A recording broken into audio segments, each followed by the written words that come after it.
देखो बेटा इधर टॉपिक अपना टीआरएनए, ठीक है ना।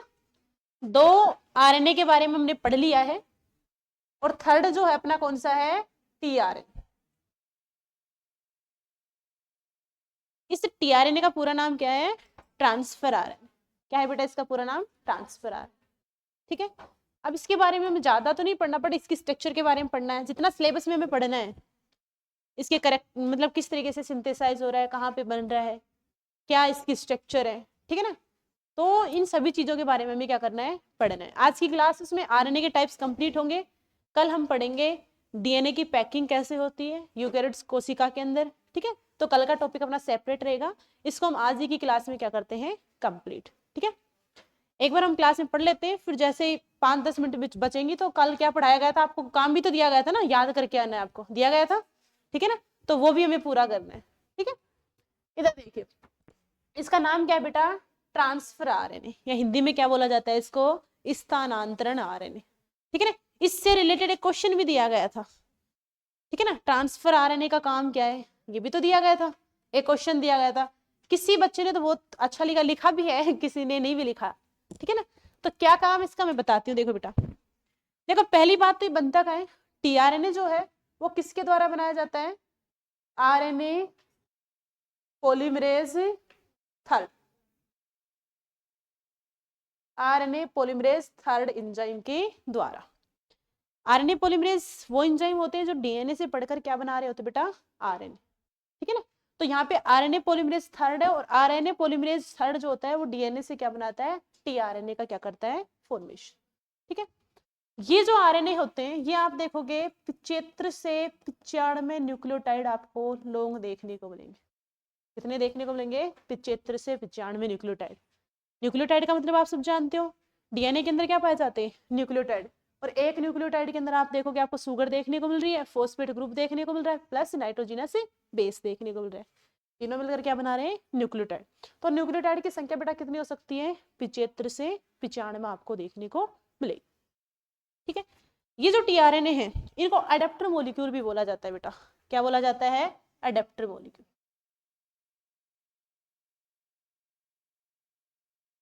ठीक है। इनका नाम क्या है, अडेप्टर मॉलिक्यूल।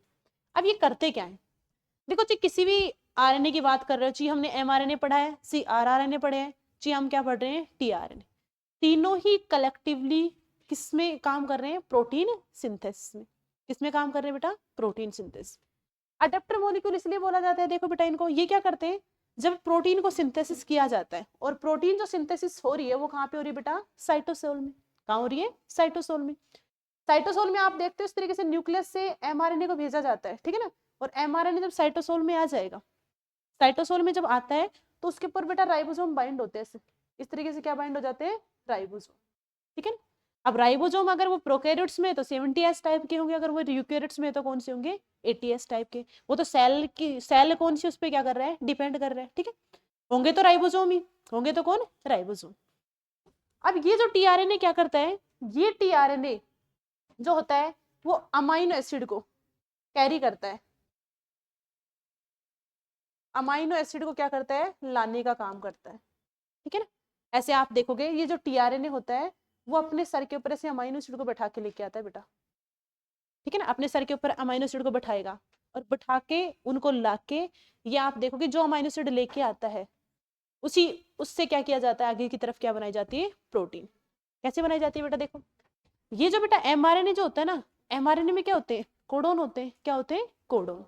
और कोडोन आप देखोगे 3-3 के फॉर्म में होते हैं, 3 न्यूक्लियोटाइड एक मिलकर एक कोडोन बना रहे हैं, फिर तीसरा न्यूक्लियोटाइड, फिर तीसरा, 3 न्यूक्लियोटाइड ऐसे मिलकर क्या बनाते हैं, कोडोन। जैसे मान लिया एमआरएनए के अंदर आप ये मान लो ये एमआरएनए बेटा, ठीक है ना। इस एमआरएनए के अंदर ये कोडोन था AUG, ठीक है ना बेटा। हो सकता है कोडोन हो CC, फिर हो सकता है CCA, ऐसे बहुत सारे क्या है, कोडोन है, ठीक है ना बेटा। एक ये कोडोन बन गया, 3 न्यूक्लियोटाइड इसमें, एक ये बन गया और एक ये बन गया। अब ये जो टीआरएनए होता है बेटा, इसकी स्ट्रक्चर अभी पढ़ेंगे तब पता लगेगा कैसे काम कर रहे हैं। ये टीआरएनए क्या करता है, इसके पास एक साइड, एक इसका लूप होता है, एंटीकोडोन लूप। क्या होता है, एंटीकोडोन लूप। वो इस एमआरएनए के कोडोन को देखता है, इसका उल्टा होता है, जस्ट जस्ट क्या होता है, उल्टा। एंटीकोडोन, कोडोन का क्या होता है, उल्टा है, उल्टा है ना जस्ट।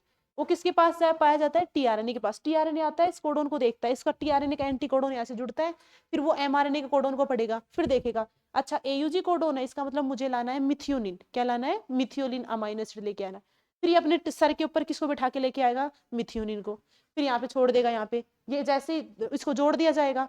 फिर आगे देखता अच्छा कौन सा CCA है कोडोन, तो फिर ये पता लगा इसको प्रोलीन लेके आ रहा है। CC जो होता है ना वो किसको कोड करता है बेटा? प्रोलीन अमाइनो एसिड को। ऐसे कोडोन मैं बताऊंगी आपको कैसे करते, बट अभी नहीं, सेकंड सेमेस्टर में ये, ठीक है। तो CC जो है CCC ये कोडोन है, ये TRNA पढ़ के जा रहा है, TRNA पढ़ के जा रहा है, फिर अच्छा प्रोलीन लेके आना, फिर प्रोलीन लेके आएगा, फिर उसको यहाँ पे छोड़ के जाएगा, फिर मिथियोनिन के बीच में और प्रोलीन के बीच में क्या बन जाएगा? पेप्टाइड बॉन्ड बन जाएगा। फिर तीसरे को पढ़ेगा, फिर यहाँ पे CCA दिखाई दे रहा है, तो फिर देखेगा अच्छा ये भी प्रोलीन को ही कोड करता है, तो फिर प्रोलीन लेके आएगा, फिर प्रोलीन प्रोलीन के बीच में क्या बन जाएगा? कोड। तो अडेप्टर मॉलिक्यूल इसलिए कहा जाता है बेटा क्योंकि ये जब प्रोटीन सिंथेसिस होती है तो ये अमाइनो एसिड को लाने का क्या करता है? काम करता है, ठीक है ना बेटा। अमाइनो एसिड को लाने का क्या करता है? काम। और इसके सर पे जो अमाइनो एसिड बिठाए जाते हैं ना, वो आप देखोगे एक एंजाइम होता है बेटा, amino acyl tRNA synthetase. Enzyme का नाम क्या है? Amino acyl tRNA synthetase. जो ऐसे साइटोप्लाज्म में अमाइनो एसिड पड़े रहते हैं, उन अमाइनो एसिड को चार्ज कर करके टीआरएनए के सर पे बिठाता है, उनको सर पे जोड़ देता है। कौन से सर पे जोड़ा जाएगा वो मैं बताती हूँ अभी, ठीक है। तो इसको एडेप्टर मॉलिक्यूल इसलिए कहा जाता है क्योंकि प्रोटीन सिंथेसिस जब होती है तो आप देखोगे टीआरएनए जो होता है वो अमाइनो एसिड को लाने का क्या करता है? काम। अगर आपसे पूछा जाए प्रोटीन सिंथेसिस में एमआरएनए का काम करता है, ये भी क्वेश्चन आया था जब आपके मिड टर्म एग्जाम हुए थे। तो एमआरएनए किसकी काम करता है? किसकी तरह काम करता है बेटा? टेम्पलेट की तरह। किसकी तरह काम करता है? टेम्पलेट की तरह। टीआरएनए किसकी तरह काम कर रहा है? अमाइनो एसिड को लाने का काम। आरआरएनए की बात करें तो आरआरएनए क्या बना रहा है? राइबोसोम्स। और वो जो राइबोसोम्स होते हैं वो भी प्रोटीन सिंथेसिस में हेल्प कर रहे होते हैं, बॉन्ड बनाने का काम कर रहे हैं, पेप्टाइड बॉन्ड बना रहे हैं। और एमआरएनए जो होता है ना उसमें बहुत सारे, मैंने आप देखो उसमें भी कई रीजन होते हैं, कई साइट होती है। वो दूसरी बात है, जब ट्रांसलेशन आप कंप्लीटली पढ़ोगे ना सिलेबस के अंदर तो उसमें आप देखना। बस अभी के लिए इतना जानो, टीआरएनए को एडेप्टर मॉलिक्यूल कहा जाता है और ये अमाइनो एसिड को क्या करता है? लाने का काम करता है, प्रोटीन को सिंथेसिस करवाने के, ठीक है। और ये आप देखोगे ज्यादा बड़ा नहीं होता, बट 75 से 95 न्यूक्लियोटाइड का आपको देखने को मिलेगा, ठीक है। हम इसकी बात कर लेते हैं स्ट्रक्चर की, इसकी बात कर लेते हैं स्ट्रक्चर, ठीक है ना। टीआरएनए की स्ट्रक्चर, स्ट्रक्चर ऑफ टीआर। बेटा टीआरएनए की जो स्ट्रक्चर है नॉर्मली तो होती है, अगर आप आरएनए को देख रहे हो, आरएनए हम बार बार बता रहे हैं, आरएनए वैसे सिंगल स्ट्रैंड होते हैं, जैसे कुछ वायरस के अंदर आप देखोगे डबल स्ट्रैंड भी देखने को मिल सकते हैं, एक्सेप्ट कुछ जगह पे आपको देखने को मिलेंगे, बट नॉर्मली आप देखोगे कैसे होते हैं? Single strand. और सिंगल स्ट्रैंड के अंदर ही क्या होती है? बेस पेयरिंग हो जाती है और वो क्या बना लेते हैं? क्या बनाते हैं? वो डबल स्ट्रैंडेड में चेंज हो जाते हैं ना, कई बार डबल स्ट्रैंड बनाते हैं। ऐसे टीआरएनए क्या है बेटा? टीआरएनए। टीआरएनए जो होता है वो सेकेंडरी स्ट्रक्चर बनाता है। क्या बनाता है? Secondary structure. प्राइमरी तो होती है, प्राइमरी तो सिंपल होती है, बट वो सेकेंडरी बना सकता है। और कौन सी बना सकता है? टर्सरी भी बना सकता है, ठीक है ना। सेकेंडरी का मतलब, प्राइमरी का मतलब प्राथमिक स्ट्रक्चर, सेकेंडरी का मतलब द्वितीयक, और टर्सरी का मतलब तृतीयक, ठीक है ना। कितने स्ट्रक्चर बना सकता है वो? 3। हम जो यहाँ पे पढ़ रहे हैं बेटा वो पढ़ रहे हैं हम सेकेंडरी। कौन सी स्ट्रक्चर है? सेकेंडरी, ठीक है। अब सेकेंडरी जो स्ट्रक्चर होती है इसको आप क्लोवर लीफ जो होती है ना, क्लोवर लीफ नाम सुना है? क्लोवर लीफ उसकी तरह रिजेंबल करती है बेटा ये। किसकी तरह रिजेंबल करती है? क्लोवर लीफ, ठीक है ना। प्लांट जो है उसकी लीफ की तरह आप उसकी स्ट्रक्चर देखो बेटा, ऐसी कुछ देखने को लीफ की ऐसी स्ट्रक्चर देखने को ऐसी, उससे क्या करती है? रिजेंबल करती है। इसलिए बोलते हैं clover leaf model of tRNA. TRNA का क्लोवर लीफ मॉडल नाम सुना है? क्यों दिया गया है? क्योंकि इसकी जो स्ट्रक्चर है ना बेटा, सेकेंडरी जो स्ट्रक्चर है वो किससे रिजेंबल कर रही है? Clover leaf. रिजेंबल का मतलब समानता दर्शाना, रिजेंबल का मतलब क्या होता है? समानता, बिल्कुल सेम सेम दिखाई दे रही है, ठीक है। समानता दर्शा रही है, उसको बोल रहे हैं रिजेंबल करना, ठीक है। कई वर्ड हो सकते हैं, ये हो सकता है किसी का मीनिंग समझ में नहीं आया, पूछ लिया करो बेटा, ठीक है ना। अब इसके जब हम सेकेंडरी स्ट्रक्चर बनाते हैं, क्या बनाते हैं? Secondary structure. तो सेकेंडरी स्ट्रक्चर को आप कुछ इस तरीके से देखोगे आप,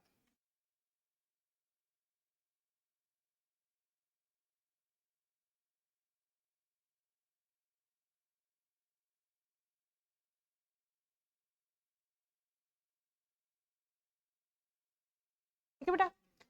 ये टीआरएनए का है 5 प्राइम एंड, ये कौन सा है? 3 प्राइम एंड, ठीक है। ये जो 5 प्राइम जो एंड होता है उस पे होता है बेटा ग्वानिन, क्या पाया जाता है, ग्वानिन। 3 प्राइम एंड पे एक सीक्वेंस होता है CCA, कौन सा सीक्वेंस होता है, CCA, ठीक है बेटा। ये वाला जो लूप है इसको बोला जाता है DHU लूप, क्या बोला जाता है, DH, ठीक है। इसको बोलते हैं T साइन C लूप, क्या बोलते हैं, T साइन C लूप, ठीक है। ये वाला जो लूप है इसको बोला जाता है एंटीकोडोन, क्या बोला जाता है, एंटीकोडोन लूप, ठीक है। और आप देखोगे ये वाला जो आर्म है इसको बोला जाता है वेरिएबल, वेरिएबल रीजन, क्या बोला जाता है बेटा, वेरिएबल, ठीक है। अब इसमें आप देखोगे ये जो पोर्शन है यहाँ पे बॉन्डिंग हो रही है आपस में इस तरीके से, ठीक है बेटा।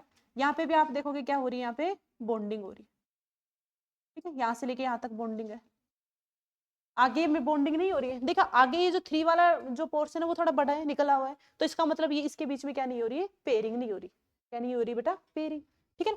यहाँ पे भी ऐसे पेयरिंग हो रही है, ऐसे आपस में पेयरिंग हो रही है, यहाँ पे भी क्या हो रही है बेटा, पेयरिंग, ठीक है ना। पेयरिंग कैसे होती है आप सब जानते हो।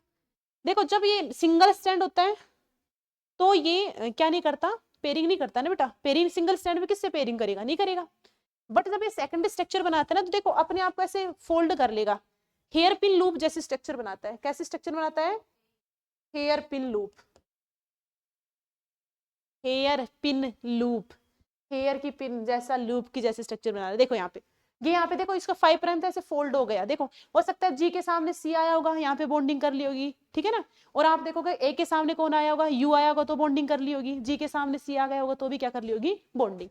तो जो इसके अपोजिट जो बेस आते हैं ना बेटा उनके बीच में क्या कर लेता है, बॉन्डिंग कर लेता। फिर यहाँ पे एक हेयर पिन बन गया, फिर यहाँ पे आया तो यहाँ पे ऐसे फोल्ड हुआ तो फिर इसके सामने इसका अपोजिट आ गया होगा और इसने पेयरिंग कर ली। हो सकता है यहाँ पे A था, यहाँ पे कौन हो जाए, यहाँ पे U हो जाए, ठीक है बेटा। यहाँ पे G था, यहाँ पे कौन हो जाए बेटा, C है तो G।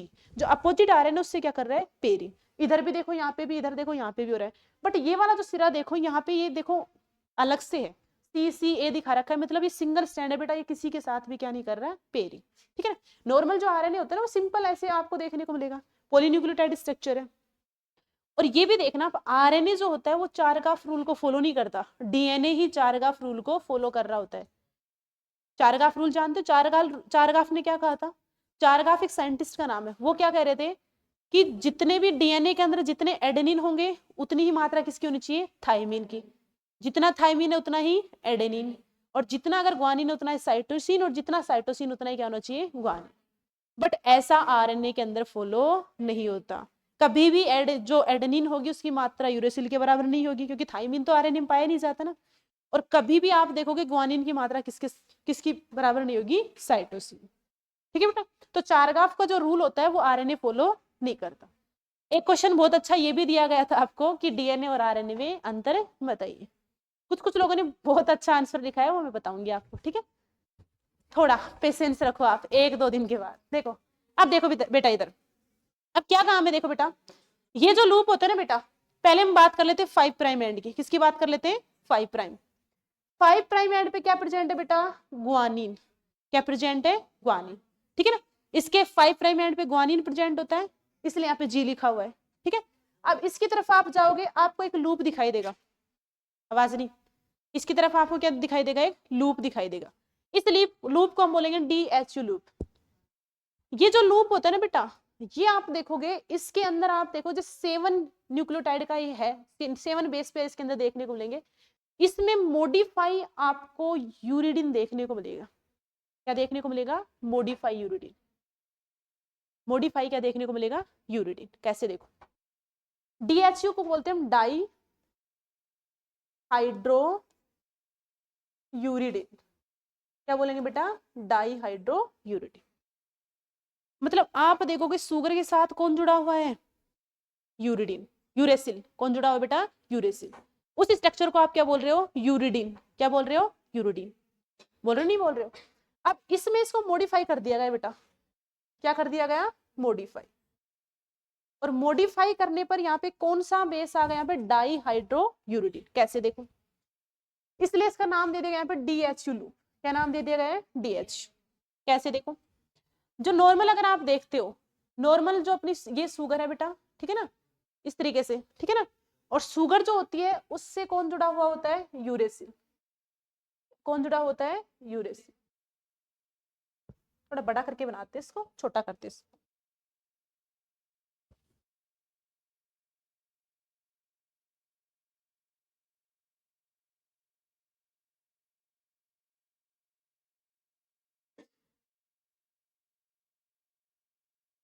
ठीक है, इधर देखो, ये है शुगर,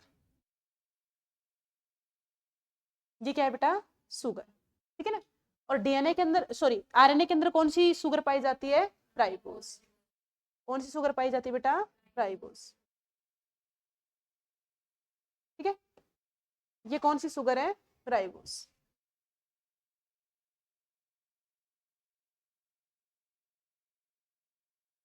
ठीक है, राइबोस शुगर में आप देखोगे ये यहाँ पे, ये जो है इसके साथ कौन जुड़ा रहता है, नाइट्रोजनस बेस फर्स्ट कार्बन पे, ठीक है ना बेटा। यहाँ पे भी OH होता है, यहाँ पे H है, यहाँ पे OH है, यहाँ पे H, यहाँ पे H है, और यहाँ पे कौन है, CH2OH, ठीक है। अब क्या होगा, इधर देखो आप, इसके साथ किसको जोड़ना है बेटा, यूरेसिल को। किसको जोड़ना है, यूरेसिल। यूरेसिल की स्ट्रक्चर क्या होती है, पढ़ के आए हो, फुर्सत कहाँ है पढ़ने की, नहीं है ना। ये किसकी स्ट्रक्चर बेटा, यूरेसिल की। और यूरेसिल का फर्स्ट नाइट्रोजन किसके साथ जुड़ा रहता है, शुगर के साथ। किसके साथ जुड़ा रहता है, शुगर के साथ। इस स्ट्रक्चर को हम क्या बोल रहे हैं, यूरिडिन। क्या बोल रहे हैं, यूरिडिन। बोल रहे नहीं बोल रहे, ठीक है ना। अब इसमें देखो, इसमें बेटा मॉडिफाई है, यूरिडिन क्या है, मॉडिफाई। और मॉडिफाई किसके द्वारा कर दिया गया, dihydrogen, dihydrouridine. क्या प्रेजेंट है यहाँ पे, डाई हाइड्रो यूरिडिन। अब इसमें क्या होगा, इस स्ट्रक्चर में आप देखोगे, इस डबल बॉन्ड को हटाओ आप यहाँ से, इस स्ट्रक्चर को मैं यहाँ पे बनाऊं सेम तरीके से। ये शुगर है, और शुगर के साथ यहाँ पे कौन जुड़ा हुआ बेटा, साइटोसिन। और साइटोसिन में क्या कर दिया गया है, मॉडिफिकेशन, ठीक है बेटा। यहाँ पे एक H इधर जोड़ दिया गया और एक H इधर जोड़ दिया गया, ठीक है बेटा। यहाँ पे डबल बॉन्ड O है, और यहाँ पे क्या है, डबल बॉन्ड। अब इस स्ट्रक्चर को क्या बोला जाएगा, डाईहाइड्रिन। फिफ्थ देखो बेटा, यहाँ पे 1 2 3 4 5 और 6, 5 और 6 नंबर का जो कार्बन परमाणु है बेटा, वहां पे हाइड्रोजन को क्या कर दिया गया है, ऐड कर दिया गया। हाइड्रोजन को एडिशन कर दिया, हाइड्रोजन के अंदर जब इस न्यूक्लियोसाइड के अंदर जब हाइड्रोजन को ऐड कर दिया गया, तो ये जो स्ट्रक्चर है बेटा मॉडिफाई हो गई। देखो पहले यहाँ पे एक बॉन्ड था, डबल बॉन्ड था या नहीं था। अब इस बॉन्ड को हटाया, इसकी जगह क्या जोड़ दिया गया, यहाँ पे हाइड्रोजन। क्या जोड़ दिया गया, हाइड्रोजन। और हाइड्रोजन भी कितनी जगह पे जोड़ा गया है, 2 जगह पे, एक 5th कार्बन पे और एक 6th कार्बन। अब इस स्ट्रक्चर को हम क्या बोलेंगे, डाईहाइड्रोयूरिडिन। क्या बोलेंगे, डाईहाइड्रोयूरिडिन। पहले कौन सा था ये, यूरिडिन। अब इसके अंदर मॉडिफाई बेस प्रेजेंट होता है। क्या प्रेजेंट होता है बेटा, मॉडिफाई बेस। मॉडिफाई का मतलब मॉडिफाई कर दिया गया। अपना जो न्यूक्लियोसाइड था वो यूरिडिन था, क्या था, यूरिडिन। बट इसको मॉडिफाई करके क्या बना दिया गया, डाईहाइड्रोयूरिडिन। इसलिए इसका नाम दे दिया गया यहाँ पे डाईहाइड्रोयूरिडिन, ठीक है ना। यूरिडिन लूप नाम दे दिया गया, DSU लूप। क्या नाम दे दिया गया है, DSU लूप। क्यों दिया गया है, क्योंकि इसके अंदर मॉडिफाई बेस क्या होता है, प्रेजेंट। ये आप देखोगे 7 न्यूक्लियोसाइड के समथिंग ये बेस, ये लूप होता है बेटा। और ये जो लूप होता है, इससे आप देखोगे अमाइनो एसाइल tRNA सिंथेटेज आके जुड़ता है, इंटरेक्शन करता है बेटा। इससे कौन इंटरेक्शन करेगा, अमाइनो एसाइल tRNA सिंथेटेज। अब ये कौन आ गया नया, ये कौन आ गया, ये एंजाइम है बेटा। ये क्या है, एंजाइम। एक एंजाइम का नाम है अमाइनो एसाइल tRNA सिंथेटेज। ये क्या काम करता है बेटा, ये अमाइनो एसिड जो होते हैं ना, साइटोप्लाज्म, सेल का मान लो साइटोप्लाज्म है, और सेल के साइटोप्लाज्म में अमाइनो एसिड इनएक्टिव फॉर्म में पड़े रहते हैं। किस फॉर्म में पड़े रहते हैं बेटा, इनएक्टिव फॉर्म में। तो उनको एक्टिव करने का काम करता है। क्या काम करेगा बेटा, एक्टिव। और दूसरा काम होता है जो tRNA है ना बेटा, अपना जो tRNA है, tRNA के ऊपर आप देखोगे अमाइनो एसिड को जोड़ने का काम कौन करता है, amino acyl tRNA synthetase. tRNA के सर पे अमाइनो एसिड को बिठाने का काम कौन करता है, tRNA amino acyl synthetase enzyme, ठीक है। तो ये जो एंजाइम होता है वो किससे इंटरेक्ट करता है, DHU लूप से। किससे इंटरेक्ट करता है बेटा, DHU लूप से, ठीक है। दो काम इसके, दो फंक्शन है। फर्स्ट काम साइटोप्लाज्म में पड़े हुए अमाइनो एसिड को एक्टिव करना। अरे अमाइनो एसिड कहाँ होंगे, प्रोटीन के साइटोप्लाज्म में तो पड़े होंगे, ये तो है नहीं। एक सेल के अंदर वो जो प्रोटीन सिंथेसिस हो रही है, सेल बोल रही है दूसरी को लिया भाई अमाइनो एसिड, ठीक है मेरी प्रोटीन सिंथेसिस चल रहा है, ऐसा तो होगा नहीं। उसी सेल के अंदर वो कंटेंट भी तो होना जरूरी है बेटा, है या नहीं है? आप देखोगे सेल है, ये सेल है, और इस सेल के अंदर इस साइटोप्लाज्म में बहुत सारे अमाइनो एसिड पड़े हुए हैं ऐसे। वो अमाइनो एसिड किस फॉर्म में बेटा? इनएक्टिव फॉर्म में। उनको चार्ज करने का काम, उनको एक्टिव करने का काम कौन कर रहा है? अमाइनो एसाइल टीआरएनए सिंथेटेज, एक एंजाइम है। और साथ ही साथ जब वो अमाइनो एसिड चार्ज हो जाते हैं ना बेटा, उन अमाइनो एसिड को उठा के किसके ऊपर बिठा दिया जाता है? टीआरएनए के ऊपर क्या कर दिया जाता है? जोड़ दिया जाता है। तो वो कौन कर रहा है यहाँ पे? Amino acyl tRNA synthetase. किससे इंटरेक्शन करता है बेटा? डाई हाइड्रोयूरिडिन लूप से या डीएचयू लूप से क्या करता है? इंटरेक्शन करता है, ठीक है। अब ये जो, अब इस साइड से, आप इस साइड से हम पढ़ रहे हैं टीआरएनए को, कौन सी साइड से पढ़ रहे हैं? 5 डायरेक्शन से 3 डायरेक्शन में, ठीक है, पढ़ रहे हैं हम एक एक को लेके। एक एंड हो गया, दूसरा हो गया। तीसरा जो लूप होता है बेटा वो कौन सा होता है? Anticodon loop. कौन सा होता है? एंटीकोडोन। ये जो लूप होता है बेटा, ये क्या करता है? जो एमआरएनए जो होगा, मान लिया ये एमआरएनए बेटा, ये क्या है अपना? एमआरएनए। और एमआरएनए के अंदर इन्फॉर्मेशन किसके फॉर्म में होती? कोडोन के फॉर्म में। किसके फॉर्म में होती बेटा? कोडोन के फॉर्म में। ध्यान रखना, एमआरएनए जो होता है प्रोटीन की सिंथेसिस के लिए टेम्पलेट की तरह काम करता है। प्रोटीन के लिए जो इन्फॉर्मेशन होगी ना, प्रोटीन में कौन सा अमाइनो एसिड आना चाहिए, वो किस में होती है? एमआरएनए में। इसलिए एमआरएनए को पढ़ा जाता है, और किसके द्वारा पढ़ा जाता है? टीआरएनए के एंटीकोडोन लूप के द्वारा। किसके द्वारा पढ़ा जाता है बेटा? टीआरएनए के एंटीकोडोन के लूप के द्वारा। मान लो यहाँ पे अभी मैंने बताया था, यहाँ पे एयूजी है, यूयूए है, ठीक है, यूयूए है, और भी कोई कोडोन जी है, ठीक है, ऐसे कोडोन है या नहीं है? अब देखो, ये जो एंटीकोडोन लूप होता है ना बेटा, जब ये एमआरएनए के ऊपर आता है, किसके ऊपर आता है? एमआरएनए के ऊपर। एमआरएनए के ऊपर आएगा ऐसे, फिर इंटरेक्ट करेगा। इसके पास बेटा इसके उल्टे कोडोन होते हैं। क्या होते हैं? अपोजिट कोडोन होते हैं। जैसे यहाँ पे ए है तो हो सकता है यहाँ पे क्या हो? यू हो। यू है तो यहाँ पे कौन सा हो? ए हो। जी है तो यहाँ पे कौन सा हो सकता है? जैसे सी हो, ठीक है ना। तो इसके अपोजिट कोडोन होते हैं, ऐसे इसके ऊपर आएगा, फिर देखेगा इसका जो एंटी कोडोन है इस कोडोन को पहचानता है। क्या करता है? इसको पहचानेगा। पहचानने के बाद टीआरएनए को पता चलेगा कि एयूजी कोडोन है, तो एयूजी कोडोन किसको कोड करता है? ये फिक्स होता है, कि हमेशा एयूजी कोड मिथियोनिन को कोड करेगा। जब एयूजी का इंफॉर्मेशन आएगी ना, तो हमेशा टीआरएनए किसको लेके आएगा? मिथियोनिन अमाइनो एसिड को लेके आएगा, ठीक है ना। तो इसको पढ़ के जाएगा, वो किसके द्वारा पढ़ा जाएगा बेटा? एंटीकोडोन लूप के द्वारा। एंटीकोडोन लूप जो एमआरएनए है उसके कोडोन को पढ़ेगा, पढ़ के फिर अमाइनो एसिड जो होते हैं उनको साइटोप्लाज्म से अपने सर के ऊपर बिठा के लेके आएगा। अब एयूजी को पढ़ा है तो अपने सर के ऊपर किसको लेके आएगा? मिथियोनिन को लेके आएगा। फिर दूसरी बार पढ़ेगा, यूयूए है, तो फिर किसको लेके आएगा? प्रोलीन को लेके आएगा, प्रोलीन अमाइनो एसिड को ले आएगा। फिर तीसरी बार पढ़ रहा है, फिर देखेगा ये भी प्रोलीन को ही कोड करता है, फिर प्रोलीन को ले आएगा। ऐसे मान ले चौथी बार पढ़ा, कोई कोडोन आ गया, वो ये कोडोन है लाइसिन का है, तो लाइसिन अमाइनो एसिड को ले आएगा। कोई कोडोन आर्जिनिन के लिए आ रहा है तो आर्जिनिन को ले आएगा। तो ये जो एंटी कोडोन होता है, इसके अंदर जो एमआरएनए के टेम्पलेट में जो कोडोन है बेटा, जो टेम्पलेट की तरह काम कर रहा है, उसके अपोजिट क्या होते हैं? कोडोन। और इन कोडोन को आप देखोगे पढ़ के, जो टीआरएनए होता है वो अमाइनो एसिड को लाने का क्या करता है? काम, ठीक है। अब इसमें भी देखो बेस पेयरिंग होती है बेटा, इसमें 6 न्यूक्लियोटाइड के समथिंग लंबा होता है, 6 न्यूक्लियोटाइड, है ना बेटा। कितने न्यूक्लियोटाइड होते हैं? 6 न्यूक्लियोटाइड आपको देखने को मिलेंगे, ठीक है। इसके बाद आप देखोगे ये होता है एक वेरिएबल रीजन। कौन सा रीजन होता है? वेरिएबल। इसका नाम देखो वेरिएबल। इसके अंदर चेंजेस आते रहते, न्यूक्लियोटाइड सीक्वेंस में चेंजेस आते रहते, और वो होते हैं 3 से 21 न्यूक्लियोटाइड। कितने हो सकते हैं बेटा? 3 से 21। ये चेंज हो सकते रहते हैं, 3 से 21 के बीच में कभी भी चेंजेस आता रहता है, कोई फिक्स नहीं होता यहाँ पे कितने न्यूक्लियोटाइड हो सकता है। 3 हो सकता है कभी 10 हो जाए, हो सकता है कभी 12 हो तो कभी 15 हो जाए, हो सकता है कभी 21 हो, कभी 19 हो। तो इसके अंदर क्या आ रहा है? चेंजेस आ रहा है। इसलिए इस लूप को क्या बोला जा रहा है? Variable region. क्या बोला जा रहा है बेटा? वेरिएबल रीजन, ठीक है। अब वेरिएबल से ऊपर आपको देखने को मिलता है टी साइन सी लूप। अब ये जो यहाँ पे होगा, ये जो लूप है बेटा, इसका नाम ये क्यों दिया गया है? क्योंकि देखो इसमें वैसे आप देखोगे आरएनए जो होता है उसमें थाइमिन नहीं पाया जाता। क्या नहीं पाया जाता? थाइमिन। बट इस लूप के अंदर क्या देखने को मिलता है? थाइमिन। क्या देखने को मिलता है? थाइमिन। और थाइमिन मिलने की वजह से इसका नाम दिया गया टी साइन सी लूप। देखो साइन, टी जो है टी कोड कर रहा है, टी का जो काम, टी का मतलब है थाइमिन प्रेजेंट है, साइन का मतलब होता है यहाँ पे स्यूडो यूरिडीन। अब ये स्यूडो यूरिडीन क्या हो गया? यूरिडीन है उसको मॉडिफाई कर दिया गया, मॉडिफिकेशन कर दिया गया, मॉडिफाइड बेस प्रेजेंट है, मॉडिफाइड यूरिडीन प्रेजेंट है। जैसे आप यहाँ पे देख रहे थे, यहाँ पे मॉडिफाइड यूरिडीन प्रेजेंट था, किसके फॉर्म में था बेटा? Die hydro uridine. सिंपल था कि यहाँ पे जो डबल बॉन्ड था उस बॉन्ड की जगह पे यहाँ पे क्या जोड़ दिया गया है, हाइड्रोजन, 5th और 6th कार्बन पे, तब उसको आप क्या बोल रहे थे, डाईहाइड्रोडिन यूरिडीन। तो यहाँ पे भी मॉडिफाई बेस प्रेजेंट है, उसको हम क्या बोलते हैं, सूडो यूरिडीन। ठीक है ना, थाइमिन प्रेजेंट है प्लस मॉडिफाई क्या प्रेजेंट है, सूडो यूरिडीन प्रेजेंट है। और सी मतलब यहाँ पे क्या देखने को मिलेगा आपको, साइटोसिन। ठीक है, क्या देखने को मिलेगा, साइटोसिन। अब ये सूडो यूरिडीन क्या होता है देखो, अगर मैं थोड़ी आगे करके बताऊं इसको, ठीक है ना, ये आप देख रहे हो, नॉर्मली आप देखोगे ये अपनी राइबोस शुगर है, ठीक है बेटा, और इस राइबोस शुगर से कौन जुड़ा हुआ है यहाँ पे,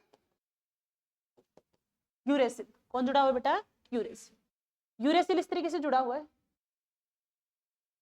इसका फर्स्ट कार्बन है, यहाँ पे डबल बॉन्ड ओ, यहाँ पे डबल बॉन्ड ओ, और ये क्या है, ठीक है, यहाँ पे एच एच। ठीक है बेटा, ये किसकी स्ट्रक्चर बन गई है, यूरिडीन। किसकी स्ट्रक्चर बन गई है, यूरिडीन। अब आप देख रहे हो पिरिमिडीन जो होते हैं हमेशा शुगर से कौन से नाइट्रोजन के द्वारा जुड़े रहते हैं बेटा, फर्स्ट, 1 2 3 4 5 और 6। ठीक है बेटा, अब क्या होगा जब इसको सूडो यूरिडीन बनाना होगा, तो ये जो शुगर जो होगी ना, इसके फर्स्ट नाइट्रोजन से ना जुड़ के 5th वाले कार्बन से जुड़ेगी। किससे जुड़ेगी बेटा, 5th वाले कार्बन से। जोड़ दो इसको, इस तरीके से आप जोड़ दोगे, ये है यहाँ पे अपना कौन सा, ये यूरेसिल है, ठीक है बेटा, और यूरेसिल है उसके यहाँ पे 1 नंबर 2 3 4, ये लो 5 और ये लो 6। इसको किसके साथ जोड़ना है आपको, शुगर के साथ। ठीक है बेटा, यहाँ पे जोड़ दिया हमने, ये H है, ये OH H OH H, और ये बन गई CH2OH, और ये लो H। ठीक है ना, कौन से कार्बन से जुड़ गई बेटा, 5th से। 5th से जुड़ गई ना, और 5th से जब जुड़ती है तो इस स्ट्रक्चर को हम अब क्या बोलेंगे, सूडो यूरिडीन। क्या बोलेंगे, सूडो यूरिडीन।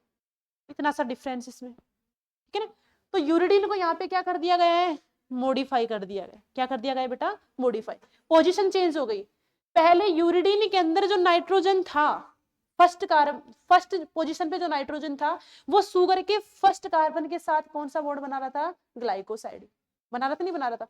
अब उस जो नाइट्रोजन बेस है, उसका जो 5th कार्बन है वो किसके साथ जुड़ गया है, शुगर के साथ। अब ये मॉडिफिकेशन हो गया, स्ट्रक्चर में देखो मॉडिफिकेशन है, दिखाई दे रहा है आपको मॉडिफिकेशन। बात तो वो ये शुगर, तो देखो इसका फर्स्ट ये दे देते हैं हम, सेकंड ये, थर्ड 4th और 5th, वो तो ऐसे बना हुआ ऐसे बना हुआ, कोई फर्क नहीं पड़ रहा उससे, तो है तो शुगर ही है, तो राइबोस शुगर। वो तो आप इस साइड में CH2OH 5th कार्बन ये दे रहे हो, या फिर इस साइड में, बात तो एक ही है। जब हम इस साइड में दे रहे तब इसको इधर से काउंट कर रहे थे। ठीक है बेटा, जब इस साइड से दे रहे थे हम इसको इधर से काउंट कर देते, 1 2 3 4 और 5।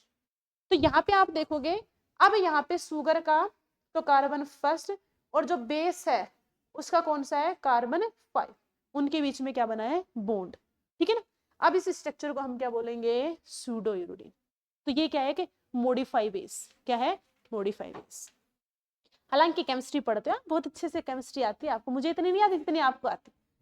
ठीक है, तो ऐसे परेशान मत हुआ अगर कोई स्ट्रक्चर आ जाती है, तुम्हारी शक्ल उधर जाती है ऐसे। ठीक है ना, तो इस शक्ल को भी थोड़ा ढंग से रखा करो। ठीक है बेटा, ये कंफर्म, ये कंप्लीट हुआ, सूडो यूरिडीन क्या है। ठीक है, तो इसमें आप देख रहे हो, आवाज नहीं, अब ये जो स्ट्रक्चर है, ठीक है ना, इसमें क्या प्रेजेंट है बेटा, सूडो यूरिडीन। क्या प्रेजेंट है, सूडो यूरिडीन। थाइमिन प्रेजेंट है प्लस सूडो यूरिडीन प्रेजेंट है, प्लस क्या होगा, साइटोसिन। इसलिए इस लूप का नाम क्या दे दिया गया है, टी साइन सी लूप। ये क्या काम करता है बेटा, इससे अमाइनो एसिड जो होते हैं इसे इंटरेक्शन करते हैं। कौन इंटरेक्शन करता है, अमाइनो एसिड। इससे कौन इंटरेक्शन करता है, अमाइनो एसिड। जैसे कि DHA लूप था, उससे कौन इंटरेक्शन कर रहा था बेटा, अमाइनो एसिड tRNA सिंथेटेज। उसी तरीके से आप देखोगे टी साइन सी लूप होता है, इससे अमाइनो एसिड की क्या होती है, इंटरेक्शन आपको देखने को मिलेगी। यहाँ पे जुड़ते हैं, अमाइनो एसिड जुड़ते हैं बेटा। ठीक है ना, अमाइनो एसिड से इंटरेक्शन करता है। ठीक है, अब इससे ऊपर की तरफ जाओगे आपको 3 एंड दिखाई देगा। 3 एंड पे बेटा एक सीक्वेंस होता है जो फिक्स होता है, हमेशा देखने को मिलेगा, CCA। क्या देखने को मिलेगा, CCA। ठीक है ना, अब ये जो सीक्वेंस है ना बेटा, ये किसी के साथ पेयरिंग नहीं कर रहा। पेयरिंग क्यों नहीं कर रहा, ये सिंगल स्टैंडर्ड के फॉर्म में। देखो यहाँ से पेयरिंग बन रही है, यहाँ पे एक हेयर पिन लूप बन गया, दूसरा हेयर पिन लूप बना, यहाँ पे छोटा सा वेरिएबल लूप बना है, फिर क्या बना है, हेयर पिन लूप बना है। ठीक है ना, अब इसके ऊपर की तरफ आप देखोगे ये 3 जो डैश एंड जो होता है, 3 प्राइम एंड, उस पे आप देखोगे आपको CCA सीक्वेंस देखने को मिलेगा। कौन सा सीक्वेंस देखने को मिलेगा? CCA। ये जो आर्म होती है बेटा, इसको बोला जाता है एक्सेप्टर आर्म। क्या बोला जाता है? एक्सेप्टर। ठीक है ना? 3 एंड पे जो आर्म है बेटा, इसको क्या बोला जाता है? Acceptor arm.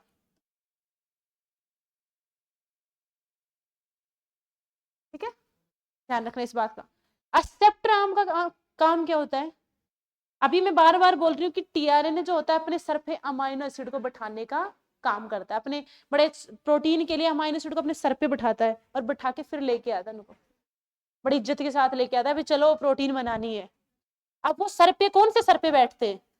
तो जो amino acid tRNA synthetase enzyme जो होता है ना, वो अमाइनो एसिड को टीआरएनए के ऊपर कौन सी आर्म पे जोड़ता है बेटा? एक्सेप्टर आर्म पे। यहाँ पे आप देखोगे, इस आर्म पे आप देखोगे अमाइनो एसिड को जोड़ने का क्या किया जाएगा? काम किया जाएगा। ठीक है ना? क्या किया जाएगा? काम किया जाएगा। ठीक है ना? एक्सेप्टर आर्म ऐसी आर्म है जिसमें अमाइनो एसिड को क्या किया जाएगा? जोड़ा जाएगा। किसके द्वारा जोड़ा जाएगा? Amino acid tRNA synthetase enzyme के द्वारा। ठीक है ना? अब जैसे जोड़ दिया गया इस पे, ये वहां से साइटोप्लाज्म से आएगा, फिर ये उसके पास जहां पे प्रोटीन बन रही है, टेम्पलेट एमआरएनए का राइबोसोम की यूनिट जुड़ी हुई है, वहां पे ले जाके उस अमाइनो एसिड को क्या कर देगा? छोड़ देगा। फिर दूसरा कोडोन पढ़ के जाएगा, फिर दूसरा लाने चला जाएगा, फिर वापस आएगा, फिर तीसरा लाने चला जाएगा। इस तरीके से अडेप्टर का काम करता है, अडेप्टर मॉलिक्यूल का काम करेगा। तो एक्सेप्टर आर्म के ऊपर क्या होता है? यहाँ पे अमाइनो एसिड को क्या किया जाता है? जोड़ा जाता है। अटैचमेंट साइट क्या है? Attachment site. किसके लिए अटैचमेंट साइट है बेटा? अमाइनो एसिड्स के। ठीक है ना? अमाइनो एसिड्स के लिए किसका काम करती है? अटैचमेंट साइट का क्या करती है? काम। ठीक है, तो डीएनए के स्ट्रक्चर में ये बेटा सेकेंडरी स्ट्रक्चर थी। टर्सरी स्ट्रक्चर भी बनाता है, डीएनए का नाम आ रहा है, सॉरी टीआरएनए। टीआरएनए की कौन सी स्ट्रक्चर थी? ये सेकेंडरी। और ये टर्सरी स्ट्रक्चर भी बनाता है। कौन सी स्ट्रक्चर बनाता है? टर्सरी। टर्सरी में एल फॉर्म स्ट्रक्चर बनाता है, और हाईली आप देखोगे बहुत ज्यादा पेयरिंग होती है इसके अंदर। तो ये टर्सरी स्ट्रक्चर का फॉर्मेशन करता है। टर्सरी स्ट्रक्चर जो होती है बेटा, वो एल शेप की होती है। कौन सी होती है? एल शेप की।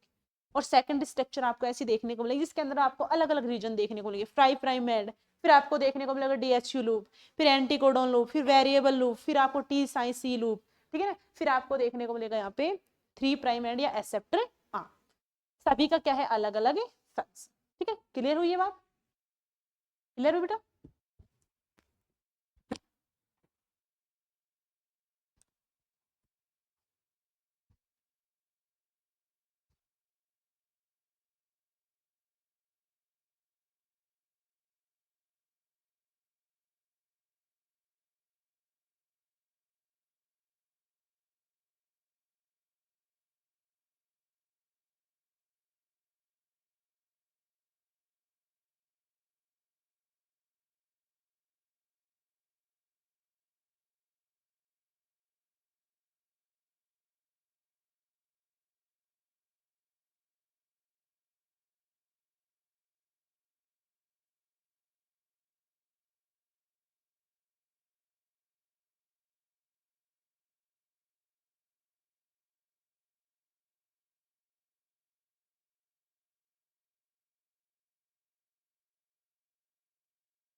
देखो कोई भी चीज अगर आप पढ़ते हो ना तो उसके लिए आप हाथ से भी थोड़ा थोड़ा लिख लिया करो, ठीक है ना। उससे क्या है कि जो चीज आप पढ़ रहे हो ना वो हाथ से आप लिख रहे हो तो थोड़ा याद हो, जल्दी हो जाता है आपको। और जो आप सुनते रहते हो ना वो एक टाइम बाद भूल जाते हो आप, और जो पढ़ाया गया है उसको आपको रिवाइज करना घर जाके, ठीक है ना। जो आज का जो टॉपिक पढ़ाया है उसको कल आप रिवाइज करके आओगे।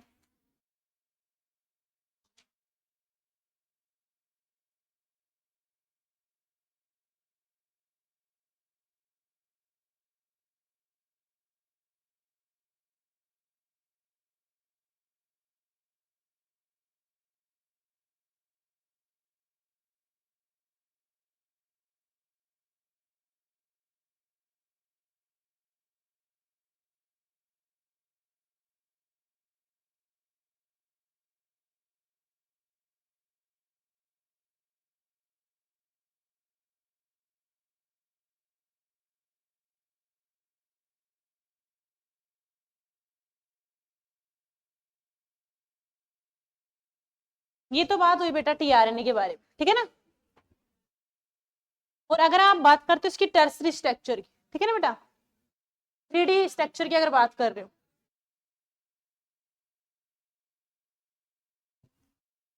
3D स्ट्रक्चर की अगर बात करते हो, 3D स्ट्रक्चर जो होती है ना इसकी, वो आपको एल शेप की देखने को मिलेगी। कैसे देखने को मिलेगी? L shape. एल जो शेप होती है ना ऐसे ऐसे ऐसे कंडेंस होकर ऐसे ऐसे बनाएगी स्ट्रक्चर, ऐसे ऐसे ऐसे ऐसे ऐसे कुछ स्ट्रक्चर आपको देखने को मिलेगी एल शेप, ठीक है ना। ऐसे हाईली कंडेंस हो जाती है वो, थोड़ी और कुंडलित हो जाती है, और कुंडलित होके क्या बनाती है? एल शेप स्ट्रक्चर का क्या करती है? फॉर्मेशन। फर्स्टली जो प्राइमरी तो आप जानते हो, सेकेंडरी जो है वो क्लोवर लीफ की तरह आपको दिखाई देती है, इसलिए उसको आप क्या बोलते हैं? क्लोवर लीफ मॉडल भी बोलते हैं, जो अभी हमने पढ़ी है।